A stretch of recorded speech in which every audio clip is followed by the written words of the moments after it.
never been done before. We the people tell the government what to do. It doesn't tell us. We the people are the driver. The government is the car. And we decide where it should go and by what route to do. We the people are free. And I hope we have once again reminded people that man is not free unless government is limited.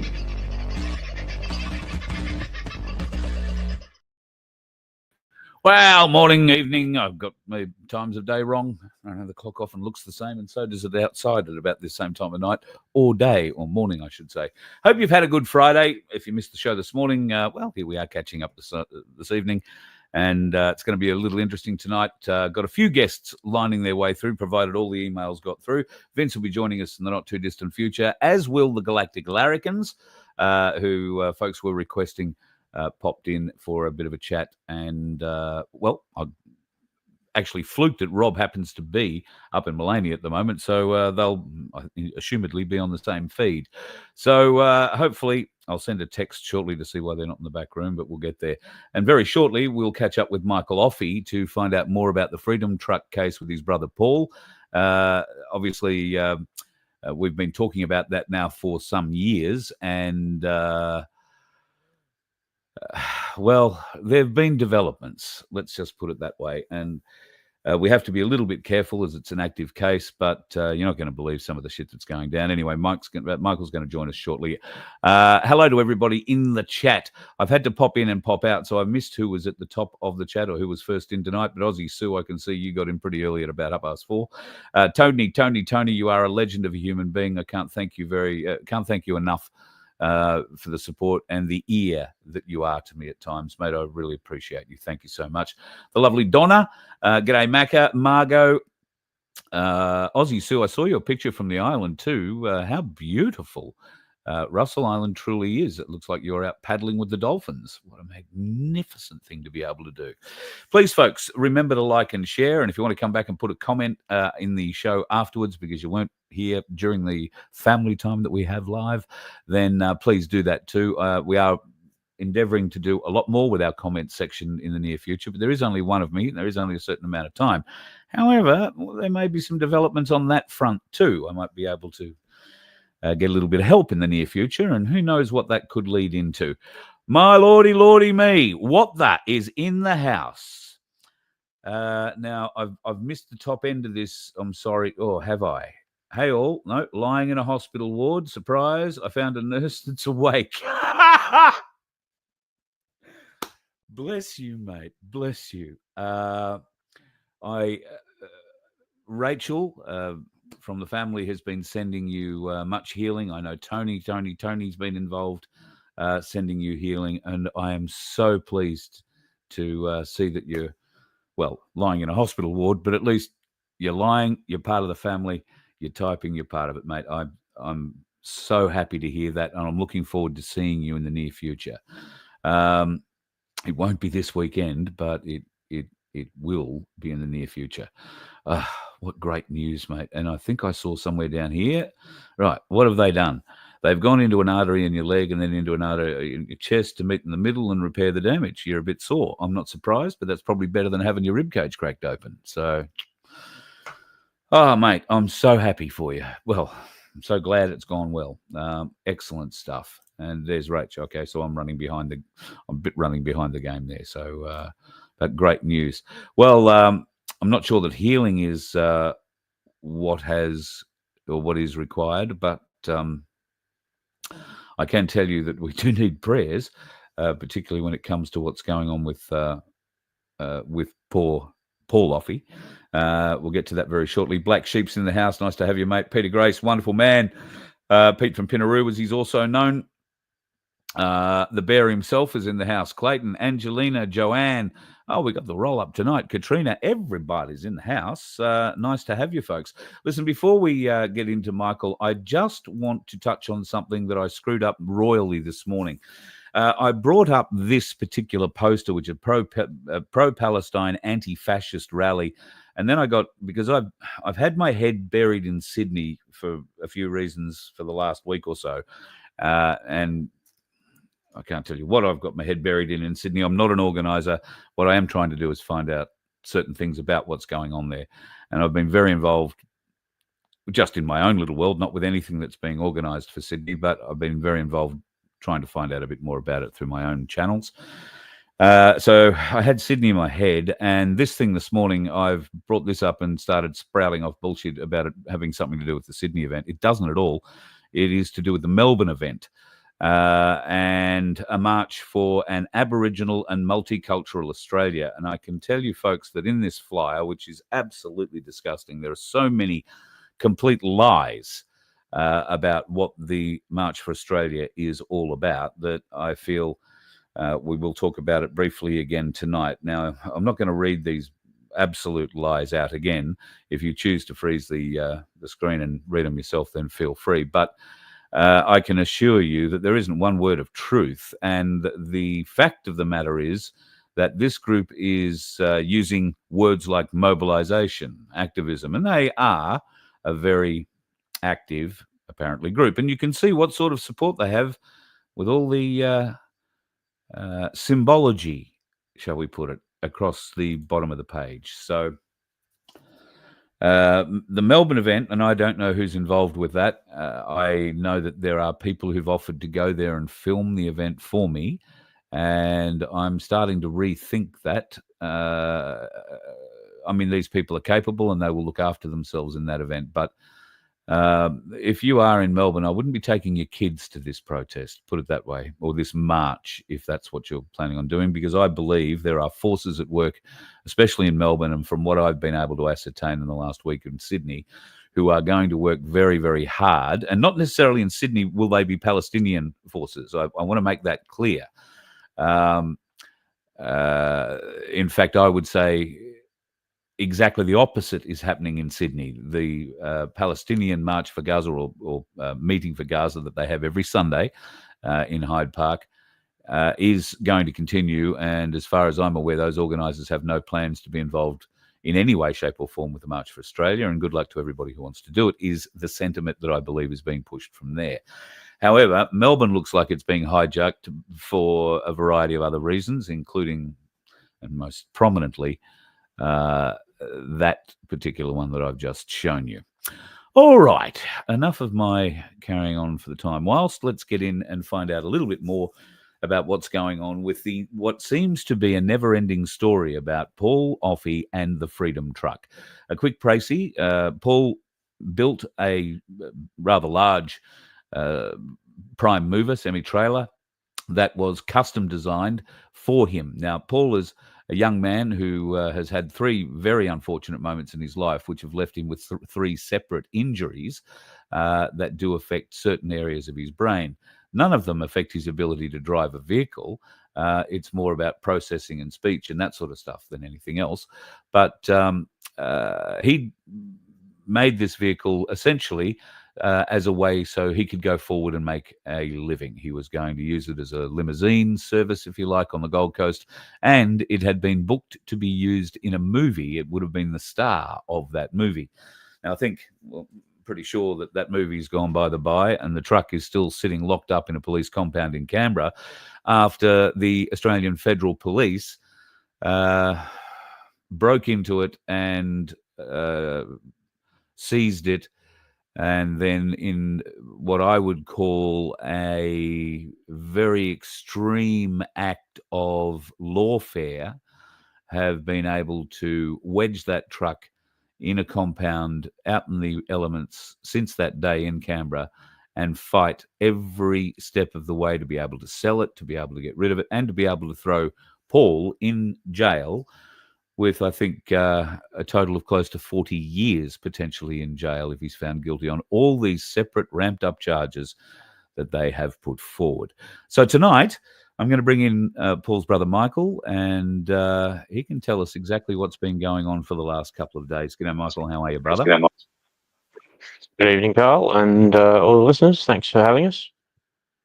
It's been a fairly tumultuous couple of days for you, I think. Your eyes must be hanging out of your head. You've been on phones to, legal proceedings in Canberra for the last couple of days. Can you just outline what that was all about for us?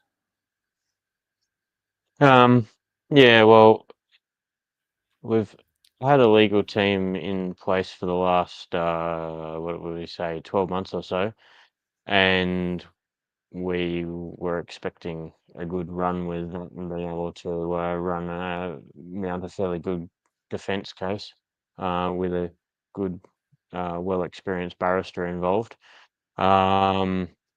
Fortunately, that barrister ended up getting unwell around Christmas and was no longer able to travel, so that caused some grief there.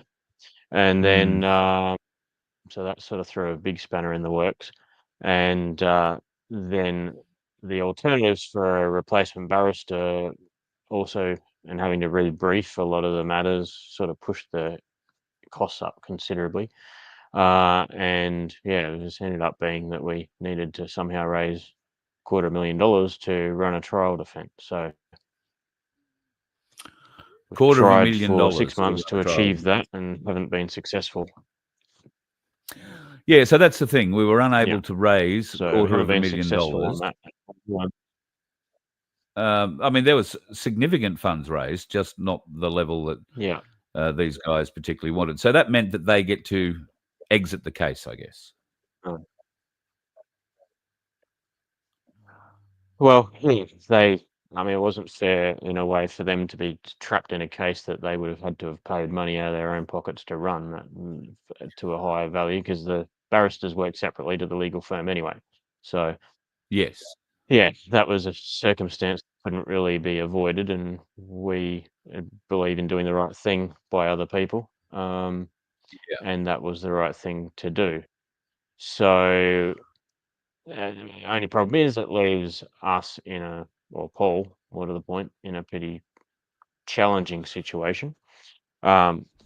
We have also had a number of issues on behalf of the prosecution where things haven't been dealt with accordingly as they should have been months ago, or either that or there's something going on between them and other parties, as in our previous representation, something's not gotten through. So a few other complicated matters that have meant that we're sort of sitting in a position where trial's meant to be starting on Monday, and at this point is starting on Monday, and Paul doesn't even have the transfer of the brief from the old firm and things like that. So, and certain other material that was expected to have been provided months ago. So, a little bit of a sticky challenge.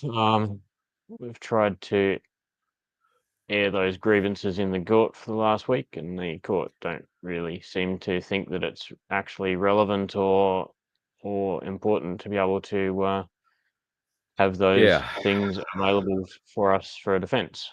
They seem to think that everything is pretty clear cut, and they seem to think that he was, I don't know, seems to be the idea that he was guilty when everyone that was there completely disagrees with that. So I guess that's what will hopefully be found out in the coming weeks. But in the meantime, we're suddenly thrown. It has to be. I mean, I know you can't say much because you're involved with the case deeply, and I can't say a great deal either because it's a live case. But I've been privy to many of the workings behind this. I know exactly how much work you've put into this, and I'll be honest, folks. Michael could be a solicitor and could run this case himself if he was able to do it in a magistrate's court, for instance, but in a Supreme Court, it doesn't quite work like that. Michael, you've put in a massive amount of work to help your brother. It looks to me that, clearly Paul's been railroaded, and in the last 2 days, I believe that the court has failed you in procedural fairness details on multiple levels, which only sets up whatever happens on Monday if they choose. And at this time, folks, if you are able to get to Canberra Monday morning, I guess you're a 9:30 start time, are you, Michael? Because the court has demanded, as of this afternoon, that Paul Offe will go to Supreme Court trial Monday morning. Yeah. Don't know. It's somewhere between 9 and 10. Either Yeah, way. well, it would be nice, and of course, you guys will have to be there for that. You'll be making your way down to Canberra, I imagine, and Paul will be making his way over from where he is. Not only will we have to be there, Paul's essentially stuck being the barrister and the solicitor all in one, and also enjoying that situation with a multiple mild traumatic brain injuries in the past that make his Yeah. thinking under pressure a little bit more challenging. Folks, So if you can get into this courtroom on Monday to help support Paul and Michael, and well, it remains to be seen, but at this juncture, really the only help that Paul can expect is a Mackenzie's friend. And given the nature of his injury, and it does qualify as a disability, hopefully an adjournment of some kind can be levelled, or some form of at least level playing field developed, so that these charges can be heard and the defence can be properly laid out. I also note that the prosecution has decided in its lawfare, and I think that's the only way to describe it, they are less than forthcoming with documents that should have been put forward months ago. They are less than forthcoming. I don't know, there's debate on what's happened there, and I don't have the evidence to be able to know one way or the other where things are at, other than that we haven't seen the material. So Yeah, yeah. Well, I know that it's certainly a harrowing time for you guys, and yeah, unfortunately, I I've can't run on be 3 hours down in sleep for the Canberra on last Monday. two. I was going to say I've run on 3 hours sleep for the last 2 nights, so I'm starting to get a bit ragged, but we're Yeah, I still bet you here. are. Who Yep, else? I haven't Who's driving you down? Because you're going to sleep. You don't want to be behind the wheel doing that. I'm not sure. I haven't even worked things out on that. Haven't worked out where we're staying. Haven't worked out how we're getting there. But hey, Well, we've I got guess that's 48 the hours. other thing. I guess that's the other thing. You've got to put yourself up in Canberra for however long this is going to be. I know that we 4 have. weeks. I know that we have friends in Canberra. I know that we have a lot of people follow us from that area. If anybody can help with accommodation for you and Paul, About, and about there'll be three of one us other that, at least. Yep. yeah, there's 3 of us that will So be trying to find a place to and stay. Yeah. they won't be around during the day, and all they'll need at night is a table to sit around while they try and formulate the next day's defence. It's not going to be a pleasurable trip by any stretch of the imagination. And I will endeavour to get down there, mate. There's a bit going on here at the moment, but I will endeavour to get down there at some stage during this process. That is, of course, unless an adjournment, and there should be area for a reasonable adjustment given the circumstances. But the court has been trying to get this heard for some time. Do you think there is an element of stubbornness now from the court?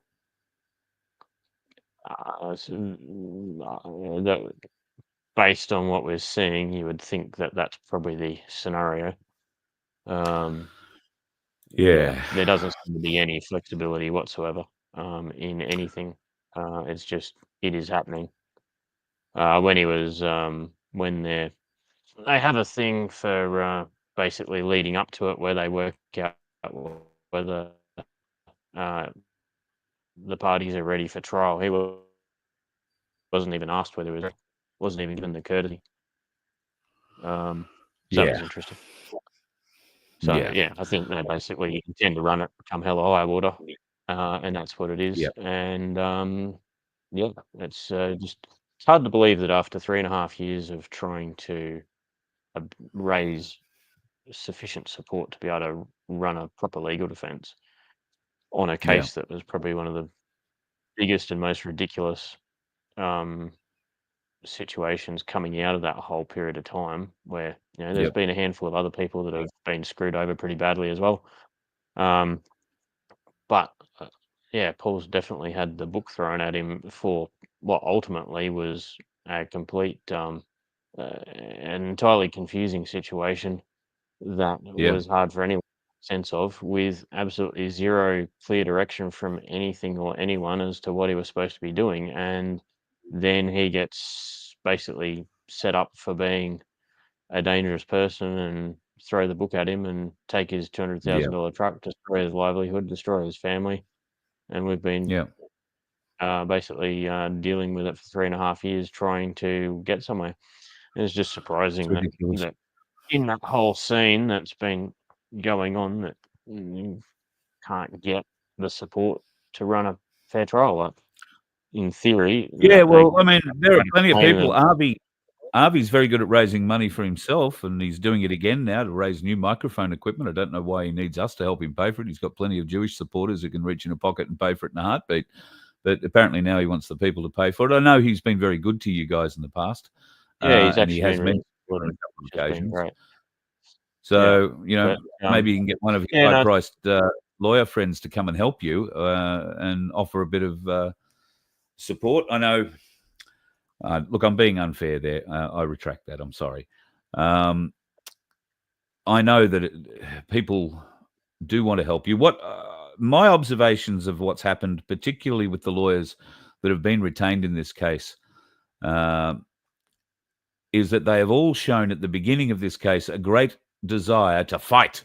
And yes, Paul's being treated unjustly. And yes, we'll I fight think every one of these. And then toward the end of it, it's like, oh, no, look, plead guilty to this and they'll throw the other ones away. I don't know that there are any lawyers left in this country who are actually prepared to take up a fight for not guilty. They just walk in and want a plea deal. it is concerning.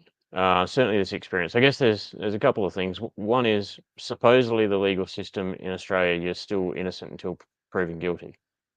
Yeah, supposedly. That's great. That's great. I mean, you are on paper, and the way it works, but the problem is, unless you have a lot of money to defend yourself or to run a decent legal team, it's Yeah.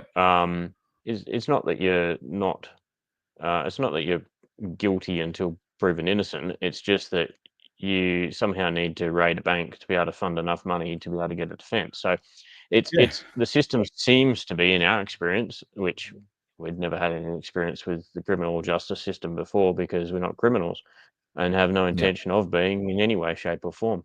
Um, but it seems like it's well designed to work for criminals, in that it's catered around people that are guilty. Mm. Um, they don't even seem to really parts of the system don't even seem to really appreciate that someone may not be guilty. There's certainly no system in place to get good support if you are innocent, because that costs a lot of money to run a defense. Whereas if you're guilty, they'll go in and negotiate and sort of trim your sentence down a little bit, and everyone will go home happy, and no one's really lost any money or anything. But when you're Well, you innocent will, and because they'll fine you as well. There's always money that changes hands. yeah, Uh, yeah. Well, but but yeah. it's not as though you're So paying a what few can we hundred do? grand to get. So it's a bit of an eye opener, I suppose, and Yeah, um, I agree. absolutely. So, and I think you were saying about lawyers all come in super excited to run a case and everything. We've had a couple of lawyers that have done that, and barristers, and credit to them, they actually believed in the case and they believed that it was a major injustice. Both Yeah. these teams. Um, I think when they've gone into it, they haven't realised how complex it is and how involved it is, and that is part of it, and also how hell bent the prosecution are in running it, and how difficult the ACT courts are to actually get fairness out of. So I think what's happened as time's gone on, they've realised that it's not the ease or cheapness of the case, to be able to run it, and that's why Yeah. they, towards the end, they sort of throw their hands up in the air. Yeah. Yeah. That's my interpretation anyway. So Monday morning at the ACT Supreme Court in Canberra. If you can be there, folks, to support Paul, Michael, and the rest of the team that will be there putting forward his defence, it would be hugely appreciated. And if any of you might know of somewhere cheap they can crash for a few days, weeks, or wherever, then let us know that too. Actually, Vince, log in, mate. You can come in for a chat. He asks a question here, which is interesting. Is it trial by jury, spelt with a D instead of a J, or bench? Now, we would have thought, being the Supreme Court and having asked that it should be a full jury trial, that all the charges would be heard in front of that jury. But it seems the ACT Supreme Court has its own set of laws, and they screw you with them too, don't they, Michael? Yeah, so we found out yesterday, which was news to us. I don't know whether we've just never been told it or whether not many people know about it, but the transferred charges from a magistrate's court won't get heard by a jury. They'll be heard by the judge. So, yeah, it's an interesting web. We'll talk over the weekend, mate, and whatever we can do to help, as always, you know that. I was going to say, if anyone wants to see more on it, just have a look on the bottom of my screen. There's freedomtruck.au. That's the website to go to, freedomtruck.au. That's the actual donations page, but it will give you some updates. If you click back through the updates, you'll find something there. The other thing you can go to is, if you go to convoytocanberra.com, you'll find some other links back to his Facebook page and things like that too. Beautiful. And if anyone wants to see, anyone that's not overly familiar with it, this is what the truck was meant to be getting. Oops, wrong screen. What the truck is meant to getting used for. Cool stuff like that. Yeah. And putting smiles on people's face. Yeah. So that was at Supernova, literally 6 months before the event. And that's what it's supposed to get used for. Yeah. So, tragic. And he just went down there to take. There's a whole lot of people on the Gold Coast trying to get donations down to the big campgrounds down there where everyone was staying at, and he was then not planning to even drive the truck on the day. That was just, he was asked to do that by a whole heap of people that morning. So it sort of all happened, and there's no intent behind him in any way, shape, or form. No, he was just trying to get where he was told to get. We'll talk over the weekend. I'll let you go and pack a bag and kiss your missus and figure out how you're going to drive to Canberra and get enough sleep to do so in between. Yes. See how that works out. All right. All right, mate. Thanks again. Talk soon. Bye. Monday morning, 9:30 at the Supreme Court in Canberra, folks. If you can get along and help support the Offe brothers, it would be dearly and greatly appreciated. And if you are there and want to do a live report to me, then email me and we'll figure out a way to do that. I'll set up a link that you can log into just the same as everybody else does. So we would love to bring you up to speed with and we will, of course, keep you up to date with what happens. I'm sure Michael will give me a call on Monday night to let me know how it's all gone.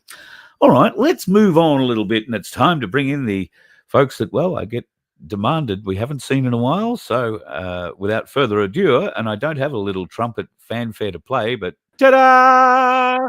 Hey! G'day, Galactic Larrikins, back. My God, Bruce, you're looking a bit flash. There's a mustache, nicely shaven. Oh, my Lord, look at you. I wouldn't say nicely shaven, but yeah, a lot shorter than it used to be, that's for sure. Yeah, absolutely. And look at you, Bear. Did you get dressed up for work just for me, or have you just come here for holding the stick? No, just something nice and warm, and it just happens to be from work. So very nice. Right. Great to see you, boys. It's been such a long time, and we've got so much to catch up on. But I'm going to bring in the Waving Wonder, because without him, there is no Friday night free for all. And he's back. And wow, the Waving Wonder has fallen into a sharp blade as well. Yeah, by the look of it. Yeah. My Lord. Yeah. Had a little accident with the lawnmower. It's taken years off you. Well, all I have to say is that it's probably the years we should give back to Michael Offe from the bullshit that's going on up in Canberra. I mean, I was there that day, so I literally saw that truck and I saw most of what happened. And as far as I'm concerned, the police have got no case. Well, they would and are arguing quite successfully that they have a case. They might be arguing it preaching to the choir. He happened just to sit on the bench, unfortunately. So it's a pretty nasty sort of choir to be stuck on. But you're right. The case, or certainly some of the charges that they've brought against Paul, are outrageous. And they seem to believe that Paul's going to be hung by his own vision. I don't think that's going to be the case at all. And Bear, you also have some intimate knowledge, and we won't go into it, obviously, because of certain things, but you have intimate knowledge of that day as well. You were close up to it. I was. In fact, I filmed the whole thing, and all the footage they use is the footage that the Galactic Larrikins filmed. And yeah, I will be a witness in the case. It looks like I'll be heading to Canberra next week. Well, so wonderful. All right. Well, and warned me, and everything was going down very quickly, and I may be required next week, and it's sounding like I will be. So interesting. Yeah. Well, certainly some of the things that happened today in the court, where we really did think it was a lay down misere that they were going to have to delay at least for a week or two. But the court makes up its own rules, does what it wants. It doesn't seem to really give a shit in first glance and first listening to what I've heard about what's happened today. But yeah, quite shocking. All right. Well, boys, we want to know what you've been up to. And I know, Bear, you've been wandering around the bush, holding sticks and finding rocks and gold and God knows whatever else. And you, Bruce, you've just celebrated or a little over 12 months in your brand new business. So can you tell us and explain the business? How is it going? Yeah. Thanks, Carl. It was the 8th of the 8th, 2024 that we opened up to the public. So before that, when we bought the place, there were full-time tenants living here. So we took us, 6 months basically for them to complete their leases and go on their merry way. And that's when we started Airbnb. And the place that we bought here up in Maloney has got a wellness centre under the main house. So we've got a hyperbaric, a mild hyperbaric oxygen therapy. We've got a float tank, magnesium salts float tank. There's a infrared sauna, and also a crystal light bed, which is 7 crystal clear, very clear crystal with the different lights of the different chakras that shine down on each of your chakras and balance them out and energize them. So that one's a little bit more woo-woo than the other ones. The other one's a little bit more scientific based, but the crystal light bed is actually the most popular one that we have here, which is quite interesting. Well, I've got to admit, if there is woo-woo in the hills, you're in the right hills to have the woo-woo happening. That's true. That's true. Yeah, but it's pretty cool. We had one lady who she said that she was visited by a psychic healer who removed a black entity from her shoulder, and she said when she got up, it does a bit. When she got up, her shoulder was much better. Yeah. So wow, okay. Get one of those black people off your shoulder. That will definitely make it feel better. A bit heavy. Good point. So it is a business that people can obviously come and stay at from overnight to a few days, can't they? Or how long can people stay? So as long as they want, I suppose, within reason. As long as they're nice. Seems fair. Yeah, but we've got one of the accommodations is a 1910 railway carriage that came from Adelaide that used to do the Glenelg run. So it's this antique, over 100 years old. So I used to do the Glenelg run down to the beach and back each day, back in the 1920s. If you can picture that, all these beautiful. Yeah, and you guys gutted it and have built it into a marvelous little unit. Can't take the credit for that, Carl. It was like that. Come on, I'm trying to beef you up. Yeah, no, we did a little bit of reno work. Serious renovation. Yeah, we did a little bit. Well, Jesus. Yeah, new kitchen. We painted the place, and what else did we do? Just new furniture and all that sort of stuff. But yeah, it's light fittings and the whole thing. And it's period now, is it? It's what? Is it period now? Like meant to be back in the 20s, or is it? Yeah, we tried to keep it as very traditional. high class 1920s. But yeah, I guess so. Yeah, the kitchen's a bit modern. I think Titanic. Yeah, well. So that's place number one. How many different spots have you got on the property where people can come and stay? Yeah, well, that one's divided into two. It's got an adjoining door in the middle, which used to be the wall between the smokers and the non-smokers back in the good old right, days. Okay. So that's two cabins, and then we've got two other cottages, which are self-contained, like little houses. Basically, they're all sort of open plan with kitchens and living areas and bedrooms, sort of all in one. Like a studio. Yeah, like a studio. And they've all got nice deep baths that look out to the mountains, and there's some amazing views. We should point out you're in the rainforest sort of portion of the hinterland of the Sunshine Coast too. So getting outside and getting amongst the leafy green, so to speak, is something you can enjoy there. It certainly is. Yeah, it's a different way of living too, I've got to say. It's living in the rainforest certainly has its interesting encounters, I guess you'd say, as far as creepy crawlies and reptiles and all those. You'd be getting pretty good at dealing with carpet pythons by now, I'd reckon. Yeah, there's a couple around. Yeah. Well, I haven't seen any for a little while now, though. They're probably more in summer they come out. But there's heaps of wallabies and kookaburras, lots of different birds. Beautiful. It's great because we're right at the end of the road, so there's no traffic or anything like that. It's just peaceful and quiet, and yeah, it's got a real energy to it. Yeah.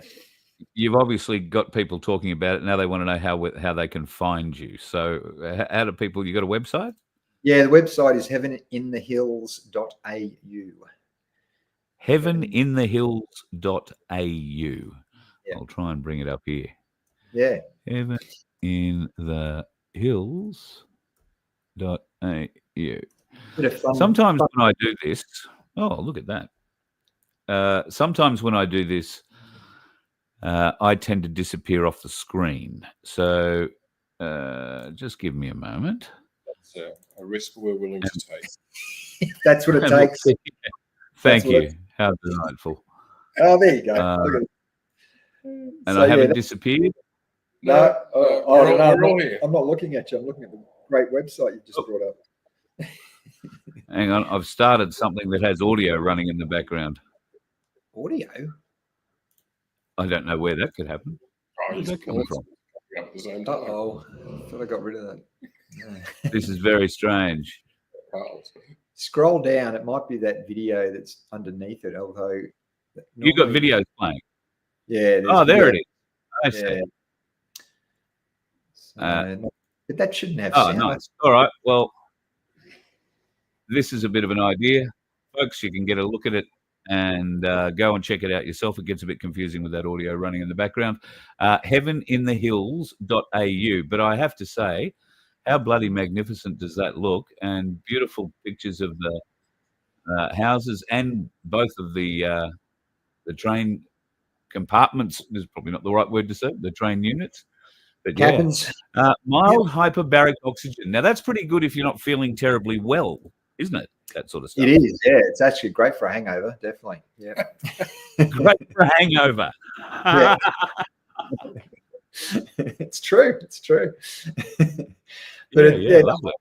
What it does is it forces or squeezes oxygen into your blood, and an extra amount of oxygen, because it's got a little box that sits on the top that has water in it, and that water gets split into oxygen and hydrogen, and that gets fed into the capsule that you're lying in. So you're breathing in an oxygen environment of like 40%. Normal oxygen is about 20%.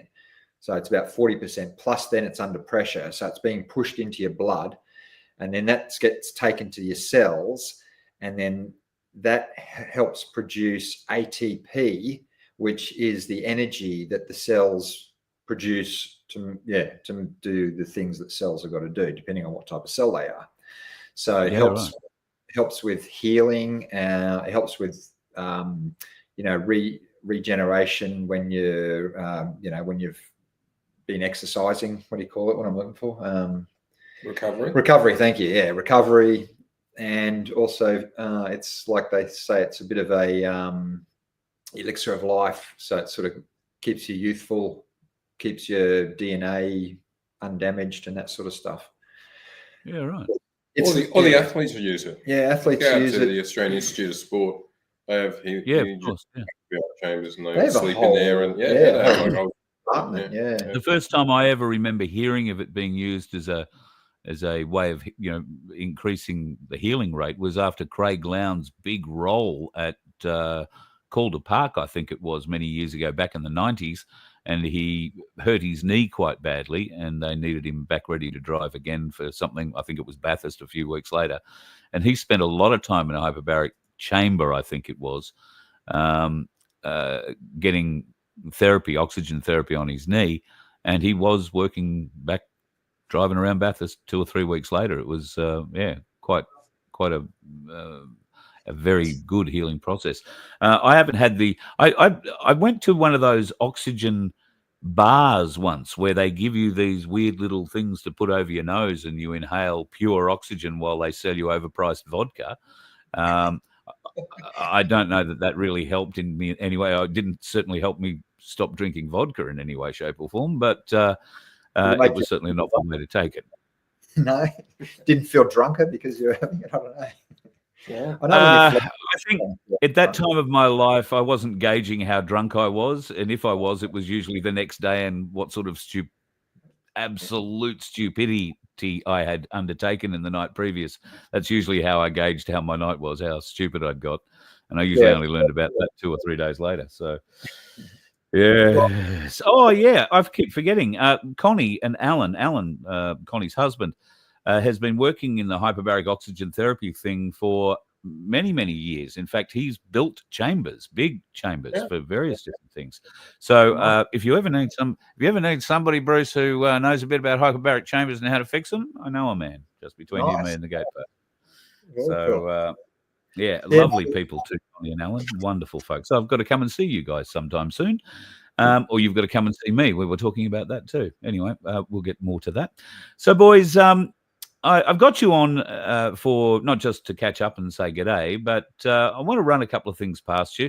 And in the limited time that we have left, we've sort of gone a little longer. Vince, I want to bring you in on this too, obviously.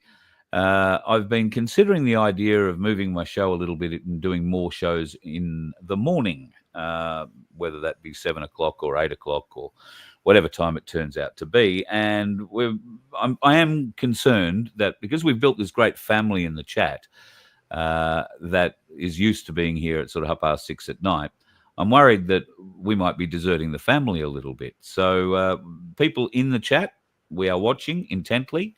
And if you want to have a say on this, please do. In fact, Pete Grace, who is in the chat tonight, rang me earlier today, and he made an interesting observation. And I'd be interested, boys, because I know that you all listen to podcasts at various different times.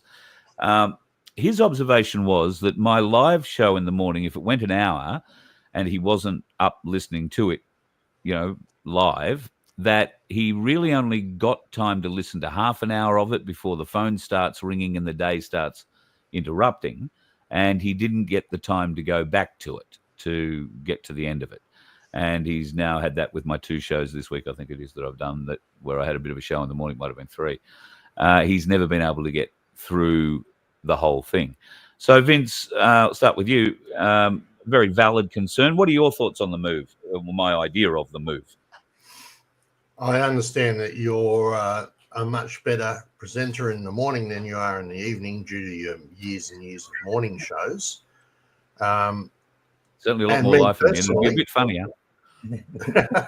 Me personally, I'm going to miss most of the shows because I'm not a morning person unless I've been going all night. So I don't know. It's up to your listeners, really. I'll listen to you anyway because of our friendship and the stuff and information I get. So I do that often when I'm out somewhere else and come back late at night. The disadvantage is, of course, that most of the group won't be in the chat. Most of the family won't be in the chat unless they have morning people. So, So that my thought on it is, I know you don't like evenings, but it is the better time. So that's my thought. But you're the presenter. So I didn't mind the theory or the thought. The idea is the word I'm trying to get out here that Peter put forward, was that I do a shorter version, say a newsy, headlinesy kind of thing that might run half an hour, and then we cover that sort of stuff in greater detail in the show in the evening, which also isn't a bad idea. However, do you have the time to do that? You've got a lot of stuff happening at the moment that you need to deal with because you've got to be on the road in 3 weeks. So that's right. And I'm going to be dealing with, and this is part of the reason why I want to do shows in the morning, because by the time I get to 6:30 at night, given what I've got to do over the next 3 or 4 weeks, I won't have time to do a great deal of research. I'm going to be knackered when I get here, and if I don't fall asleep because I haven't got anybody to kick me awake at the right time, there won't be a show at all. So that does not confuse me, that concerns me. The reasons why I am interested in moving it to a morning slot is because, A, I'm used to being out of bed at 4:30 in the morning or 5 o'clock in the morning, and that gives me time to work on things from the night before, stuff that's broken overnight in America, and we can have first thing in the morning rather than having to wait until 6 o'clock at night, and other parts of the world as well. That's one of the blessings, but one of the drawbacks of our time zone. That would give us a little bit extra time or to get to the story first, so to speak, if you know what I'm saying. But that, once again, could be a headline thing. In the morning, I am more able and more inclined to want to hook up my telephone system and allow people to dial in and be part of the conversation. It's, for a variety of reasons, much more difficult to do in the evening. I know it's all the same equipment, but you've got to get your head around it. And for the reasons I've outlined earlier, my head's much better done in the morning than it is in the evening. And I'll give you an example, folks. By the time this show finishes tonight, and probably within 45 minutes, I'll be in bed. It's pretty much how it works. Old, boring bastard me. It'll change when I'm on the road. But if I can do a show in the morning, it means that I can prepare as best I can during the day, and all the rest of the shit of the day that happens doesn't impact my show. I wake up the next morning, I go look at the work that I've done, and I've had some conversations today with someone who we're going to try and see if we can figure out a way. They want to help me research stuff. I want to be able to do deeper dives on stories, which will require somebody to help me do all that. So I've got somebody who's keen to do that. That would work also from a morning show perspective, in that person likes to work nights like you do, Vince, meaning that I wake up in the morning and all of a sudden there's a list of things that have happened, and here are the video points you've got to go and grab. And all I've got to do for the first 2 hours of my day is go and grab all that and then get up and present it. So I think I could present a better show in the mornings is the point that I'm making. But once again, I love this family that we've developed here, and I would continue doing both shows for a period, but we would be driving people to the morning show and giving you more opportunities, hopefully to win, little things like, I don't know if you boys have seen these. Have you? Have you seen the Voice of Freedom Byron Bob holders? Yep. Vince has got, look, he's got his own ones there now too. Thank you to the people who've rung up, emailed and said they want one of these. We're taking orders. They're $100. And if you email me or Vince, but email me, carl@vofhq.com. I'm keeping a bit of a list. And we're going to need some more filament because Vince has been pumping these things out with varying degrees of success and failure. Do you want to explain what's going on with that, Vince? Yeah, the filament, while it looks nice, is not the best quality filament. So every now and then it jams. It basically takes me about 6 to 8 hours to produce one of these. Just one. Wow. Right. So for anybody who's looking for a large order, not mentioning anybody's name, that's 8 hours times by 7, for instance. There you'll get an idea on how long it takes. I just want to quickly say to Joe King, by the way, it wasn't an acoustic device. It was a directed energy weapon, in case you're wondering. Yeah. Connie's got an idea. Do mornings and do a Friday night show. Sorry, just throwing it up. Keep going. That's actually not a bad idea. Come on, guys, in the chat, specify morning or evening. Just that, morning or evening. Give Carl some information. There's a couple of morning people, but I haven't seen much else. Rachel said that she couldn't handle seeing me upset in the morning. First thing in the morning. Why? You don't want me roaring at you? I can probably understand that. That could be a bit hard if you haven't had your coffee. Yeah. You know? Yeah. Well, I'll come back to that, Joe, at the end of the show, the LRAD, but it was not an LRAD. Yeah. I'll explain why. Yes, we either need a... Oh, sorry. What was that, Bruce? I was just saying your shorts have been coming up in my doom scrolling as I'm having my coffee first thing in the morning. Oh, okay. A little shorts. Are they worth watching? Oh, well, they're not as good as Warwick Kappa shorts. They're all right. Some of them are good. They're like frustrated because they cut off just as you're getting interesting. Like, oh, damn. I suppose I've now got to watch the whole thing. Well, certainly, I mean, I don't think we see any huge, great benefit in any way for it, but we're certainly getting a few more views out of it.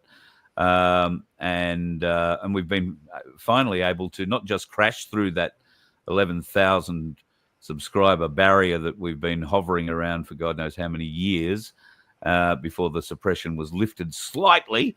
But now, you know, we've punched through that. We've punched through 11,100. I think we're on our way to 11,200, which reminds me, folks, like and subscribe and share this program. And if you're watching it later and you want to make a comment, and somebody has put some amazing information for me in one of the Rumble channel comments, I've copied that out and I'm using that.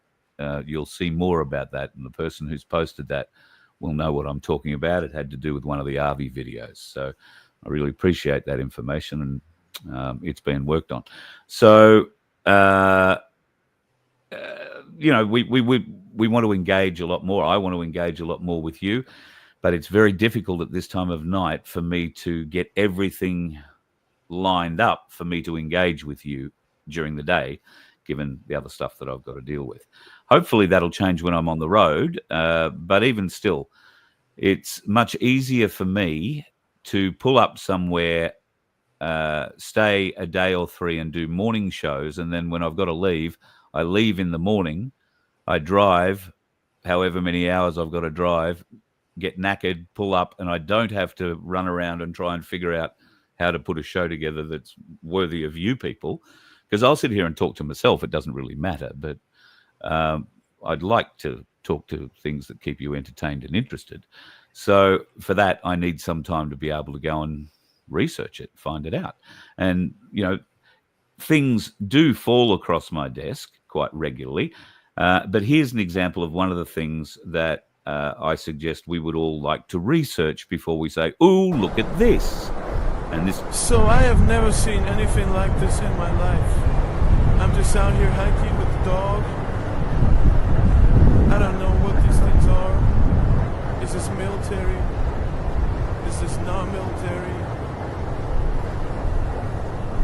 This is just crazy.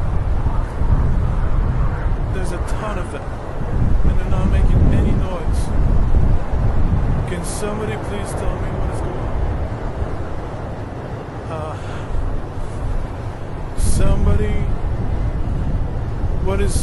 Somebody please tell me what this is, what these are. It looks like there's a U.S.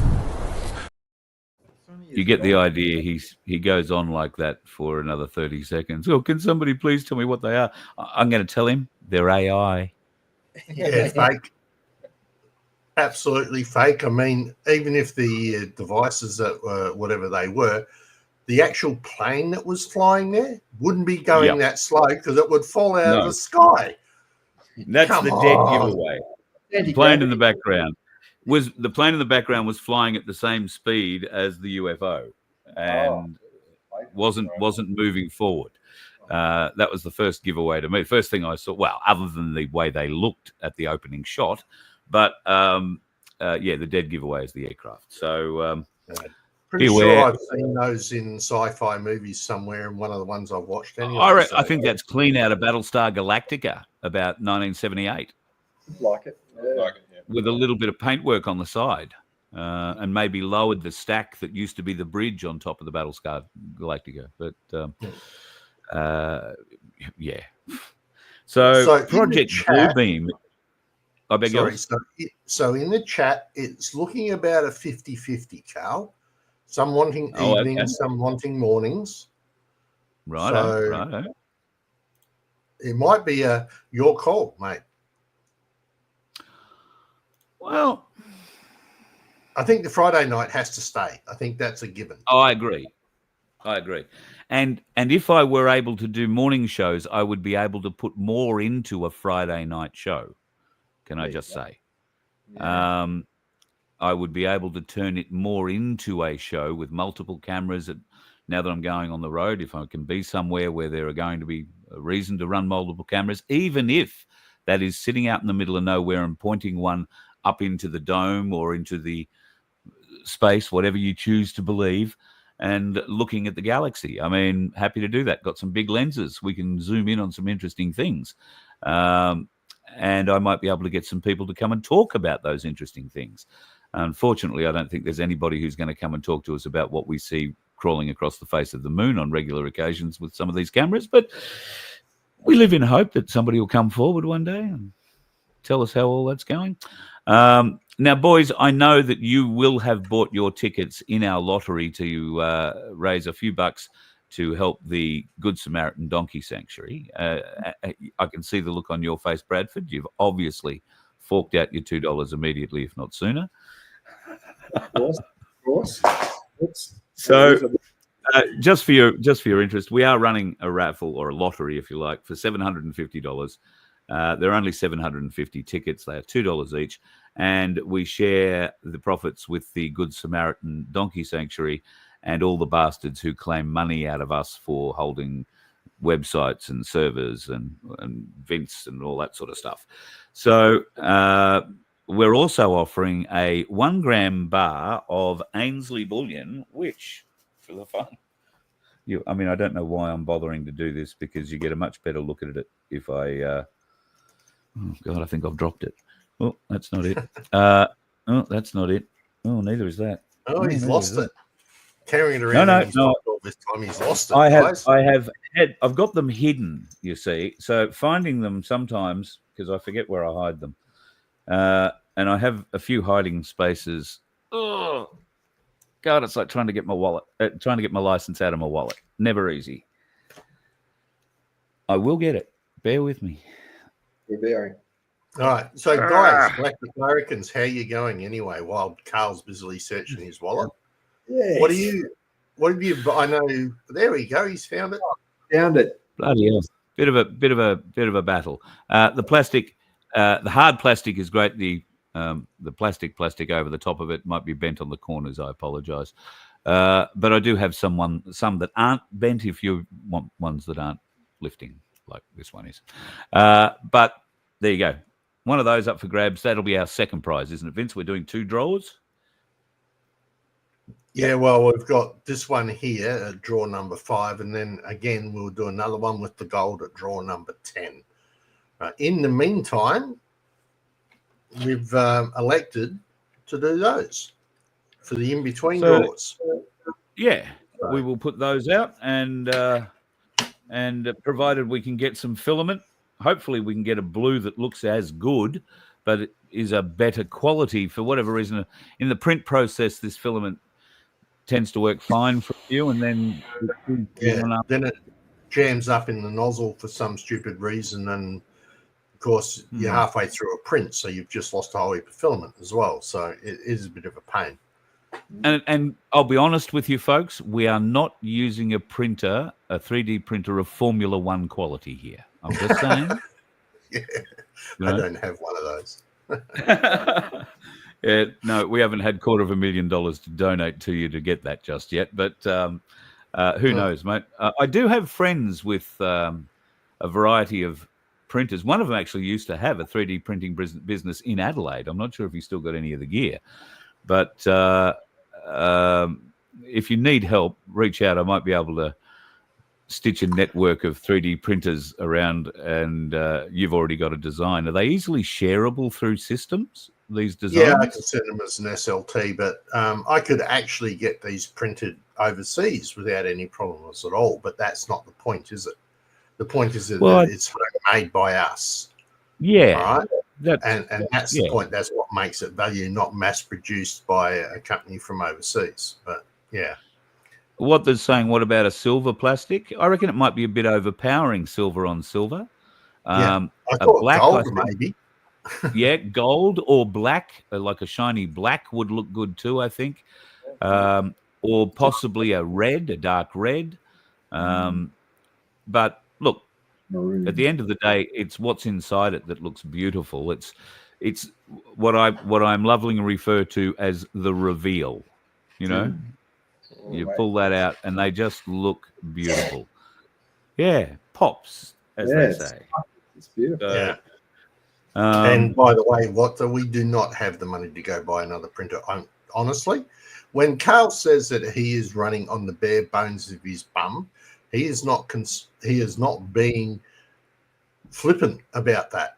He is literally running on that, and I can tell you, I am as well, right? Because basically, I'm classed as unemployed, even though I do a lot of computer work for free for people. I'm unemployed, so I'm living on the dole.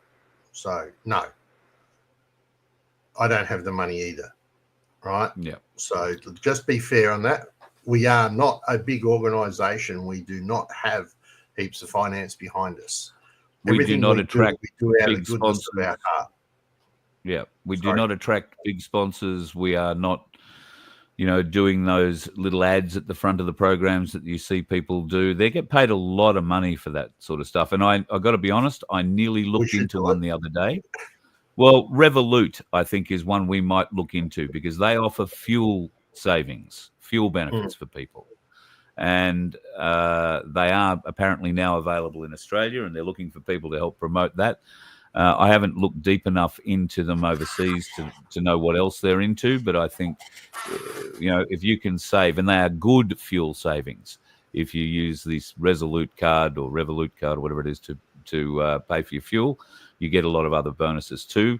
I haven't spoken to you about it, Vince, because I haven't really looked deep enough into it myself yet, but look, that might be something you will see in the future. You see it on everybody else's podcast. It's the fact that I'm a pig-headed bastard who feels funny about that sort of thing, but I also feel really funny about asking you for money. I feel more than funny about that, but it is what it is at this point in time. And I can't thank you enough for the support that you do give us, because we do struggle from one month to the next, but we always make the next month. So thank you. Yeah. We might be late on a few things, like Telstra, bastards. Sent me another friggin' text today. So, come on, Carl, we're going to take money from you again. When are you boys going to invent something that gives us free communications? Come on, you're the smart ones.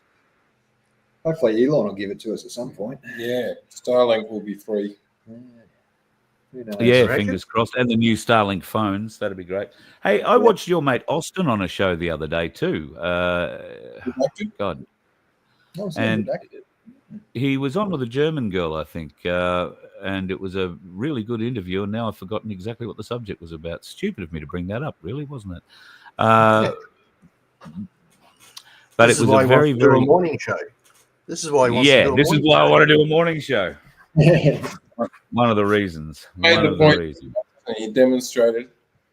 You've demonstrated well. It's just biasing the audience, though. I don't know. Well, yeah, I don't know. I'm just having a bit of a glance through here. Council raised prices 10%. Isn't that great of them, bastards? Telstra can wait. You got that right, Tony. PLA at least was the answer to one question. So PLA is the answer to one question. The second question, the difference between an LRAD and a DEW is an LRAD is a long-range acoustic device, which means it's sound-driven.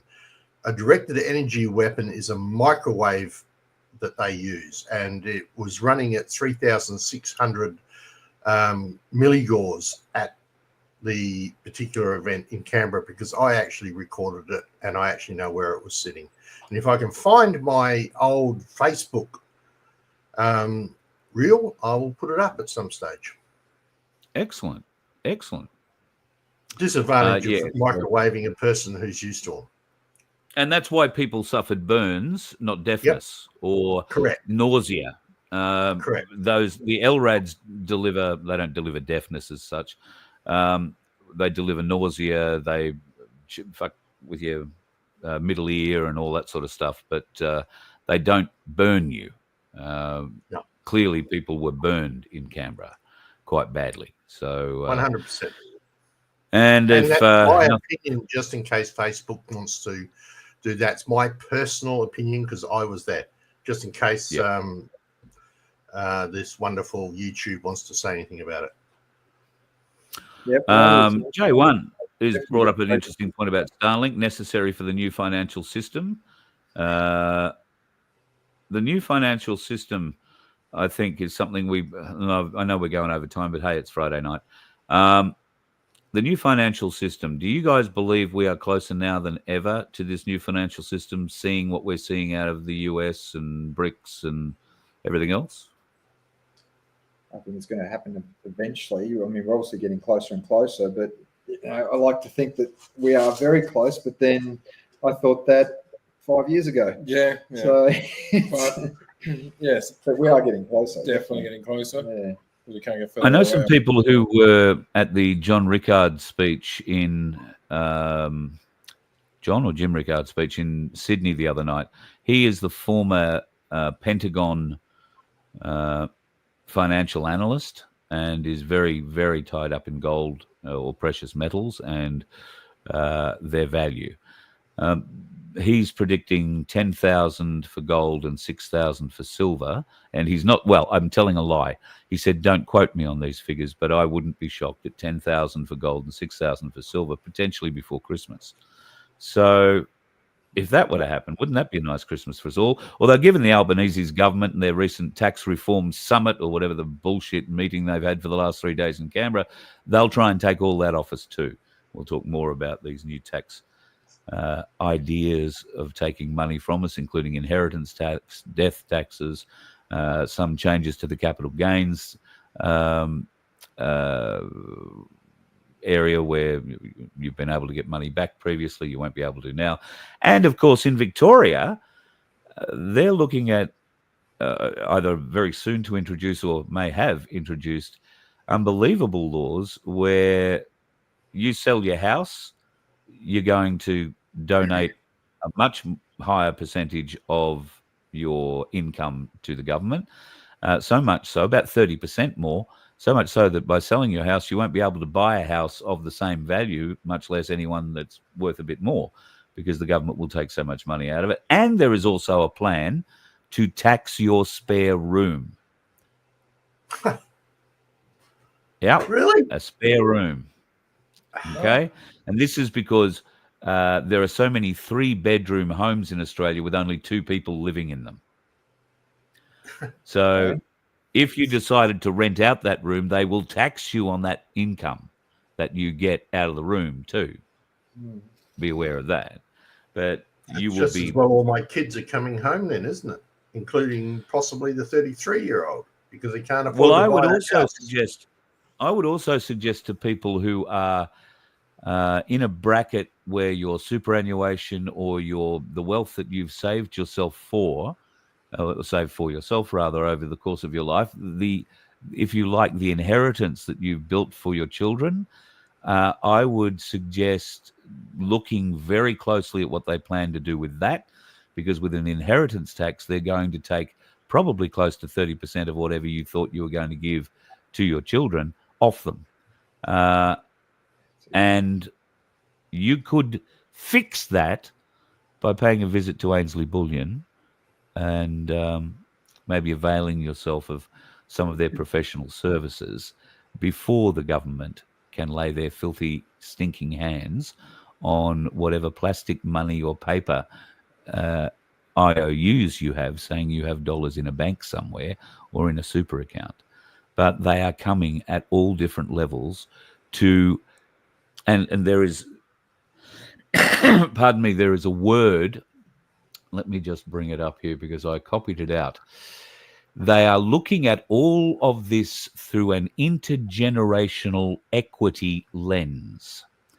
That means that if you're wealthy people and you leave your wealth to your children, some of that wealth is going to be siphoned off that and redistributed to those who are currently living a less equitable life with money. Well, that'll be me. Well, and here I am fighting against it, but that would be me as well. I would be the one that would benefit out of that. But only if I'm prepared to go to the government and get on the dole, and I'm not. I don't want anything from those bastards. So did you see now they want to redistribute the wealth. This is wealth redistribution, taking from the rich, giving, well, to themselves, really. They're saying they're doing it Robin Hood style, giving it to the poor, but you can be guaranteed the poor will have it taken off them in 72 different new taxes that will be leveled behind the scenes in the background. There might be a slight lift, but nothing is going to improve your life. These governments are not here to do that. They are here to just tolerate you until you die and get as much out of you as they can along the way. Sorry, just my opinion. Carl, did you see recently there was 50% of Australians take money from the government? Just went over 50%. Unbelievable. It's incredible. Yeah. Guilty as charged. Yeah, yep. That's incredible. 50%. Yeah. There's also a Silver Fox raises a point there that South Australia changed the Emergency Powers Act yesterday, which actually gives them the right to come onto your property for any and take everything. Pretty much. I don't know. I've got to look into it further, but Malinowskis is up to his usual bullshit. These laws are without doubt the most terrifying. Let me just save them and I'll bring them up so people can get a bit of an idea in case you haven't come across them. Absolutely disgusting. Open an image file. That's what I want to do. This one. Okay, here is what they're planning to do. Last night, the Malinowskis government passed the Emergency Management Miscellaneous Amendment Bill 2024. Under the amendment, General Powers, Section 25 of the Act, the state coordinator and authorised officers are given the power to issue directions in any form without limitation. These directions may contravene another law of the state, may affect an individual's personal rights, and may use force to ensure compliance. These directions can include breaking into any land, building, structure, or vehicle, taking possession or assuming control over any land, body of water, etc., moving or destroying buildings, structures, vehicles, vegetations, and even animals, ordering real estate owners to forfeit control of their properties, removing people or animals, directing people to submit to a decontamination procedure, and directing people to isolate. That's just part of it. I mean, they are the most draconian laws ever introduced into an Australian Parliament anywhere, anytime in the history since Federation. And how many people are going to be leaving South Australia? Who would live under that form of tyranny, where nameless, faceless bureaucrats can walk onto your land and assume control of your land, can kick you out of your house, can take all of your clothing, all of your possessions, all of your property, all of your animals, and walk out, leave you with nothing? Yeah, How it's is part that? of the bio-warfare section, so I understand some of it, but most of it has got too many also lack of restrictions to allow them to do it, so they can just come in and do what they want. And that's the bad part about this. I mean, if there was something that was literally a biohazard on your property or an outbreak of some format, like mad cow's disease or something, yes, and that's understandable, right? But this seems too lax. Like, they can come in and just suggest without proof, right? It's a bit like Michael Offe, and you know, they just make the laws to suit themselves. So,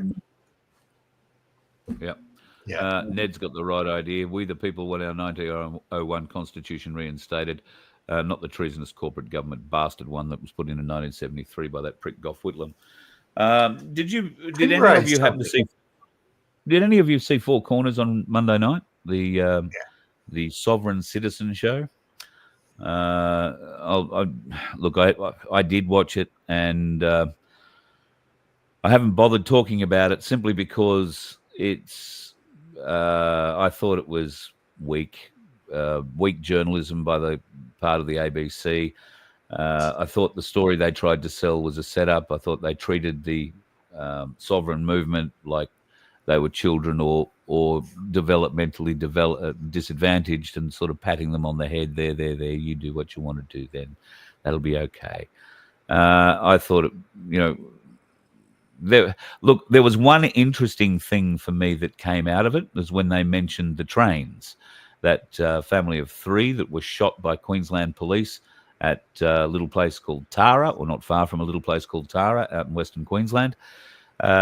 They let fly in that documentary that the trains were not sovereign citizens, and that their deaths had nothing to do with sovereigns or citizens or anything to do with a common law battle.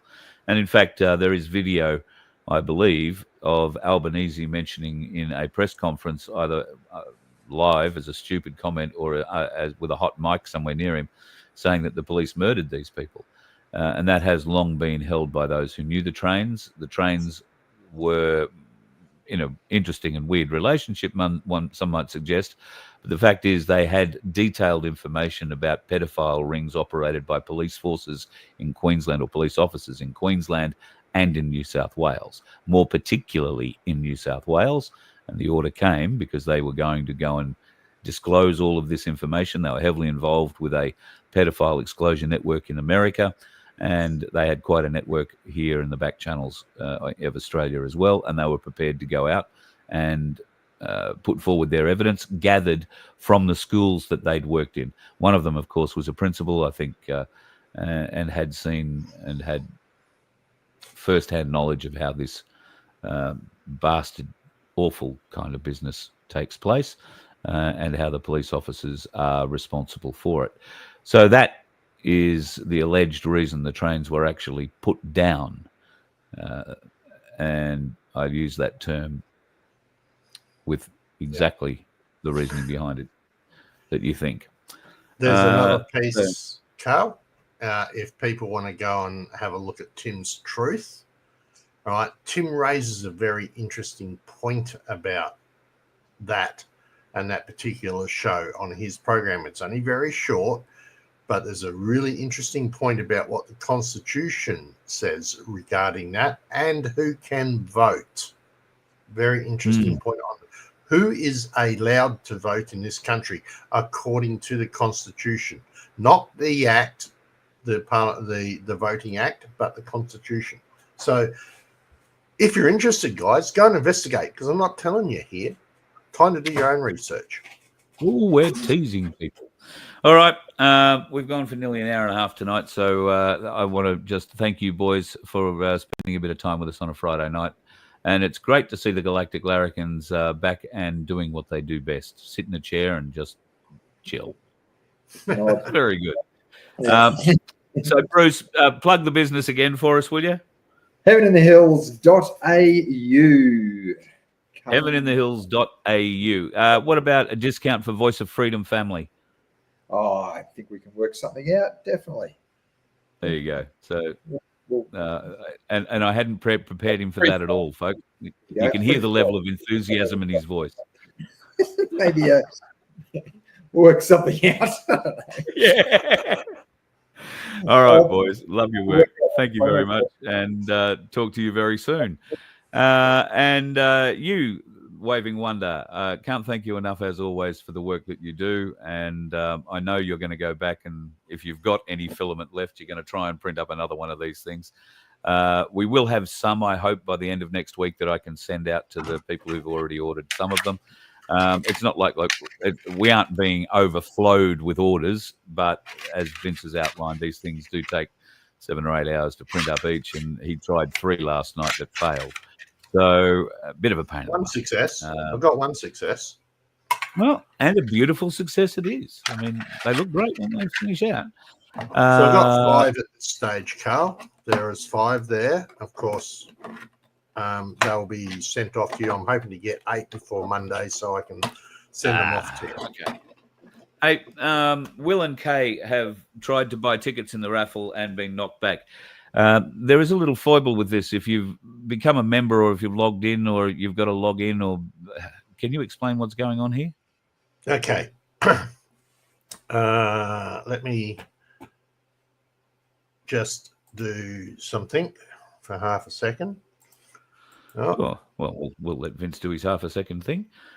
Folks, the address, if you want to go and get a ticket in our raffle to help not only the Voice of Freedom, but also the absolutely spectacular Good Samaritan Donkey Sanctuary, which I nearly typed into my board instead of the other thing, then all you've got to do is head to merch.vofhq.com and click on the Sanctuary $750 link, and you'll get straight to the site where you can purchase. Now, we've had a couple of people from overseas who've wanted to purchase and can't. That is because the rules of this lottery are conducted under rules issued in South Australia, and that means that under this particular form of lottery that we're running, we can only run it in Australia for Australian citizens.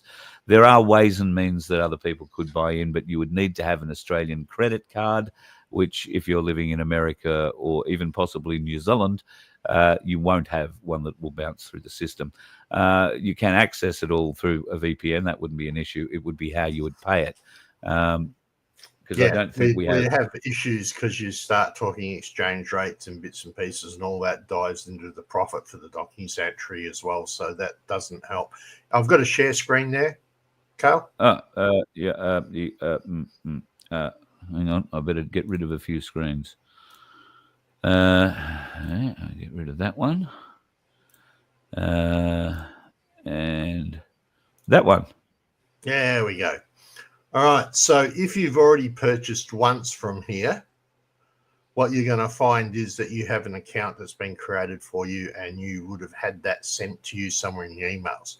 But even if you haven't, what you do is you go to My Account here. All right, and this one is probably, now, of course, there we go. It's because I'm currently logged in, so it's asking me to log out. But you'll have an option there where you can go to log in. I'll log out of that for half a second. Right, and you'll get this login page where you can actually log in. Oh, that's good. I don't want that there. Get that out of the way. Too late. Someone will capture it. Doesn't matter. It's a complex password. They won't figure it out.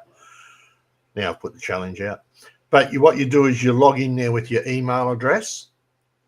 All right, or if you can't remember, go to lost password, down here. It will it'll give you the ability to create a new password. Once you've done that, you come back into this section and you log in with that password. Then once you've logged in, you can go to the sanctuary and you can purchase tickets. And it'll fill out most of the information for you automatically. Right? So, you've got to be in Australia on an Australian thing. So if you accidentally, or you're using VPNs to hide your thing, hook yourself up to an Australian VPN link. That way you'll be able to get in using an Australian IP, because it will knock you back on the country's IP. But if you are using a VPN, you should already have an Australian IP. So that may be part of it, but that is the little trick for setting yourself up. You have to change your password, log in with your account, and once you've done that, that should be a consistent password. All right? Do yourself a favor, guys. Never use the same password that you've used on any other site. So always change your passwords. There you go. Good advice from the IT legend himself. Well, an IT person. Don't call me a legend. Well, legend, no. You could call me an expert, which is an X as a has been and a spurt as a drip under pressure. That works. Just be glad I'm not calling you a champion. I don't even know what that one is. I'm going to say goodbye, guys. I'm going to say goodbye. Thank you. Good night. Some of you will get that joke. All right. Have yourself a great weekend, folks. If anything dramatic happens, I'll poke my head up and we'll have another chat. I have no doubt. But until Monday, it might be Monday morning. It might be Monday night. I don't know. I'll have to go back through and have a read of the chat. Thank you very much for your input. At this point in time, I'm probably hedging for a Monday morning and a Monday night. We'll just see. At least if I get a Monday morning out of the way, I won't feel as bad if I fall asleep before I can do the Monday night. Is any of this making any sense to you at all? Probably not. I am one of those dickheads, and tomorrow I will be driving. Be safe, people. Have a great weekend, and thank you so much for your support here every day on the phone and the love that I get in the emails. And for those of you that choose to help us out, whether it be by donation or joining us as a member or just buying a ticket in the lottery, thank you very much. God bless you. And have a great weekend. You let one ant stand up to us, then they all might stand up. Those puny little ants outnumber us 100 to 1. And if they ever figure that out, there goes our way of life. It's not about food. It's about keeping those ants in line. That's why we're going back. Does anybody else want to stay? Let's rock!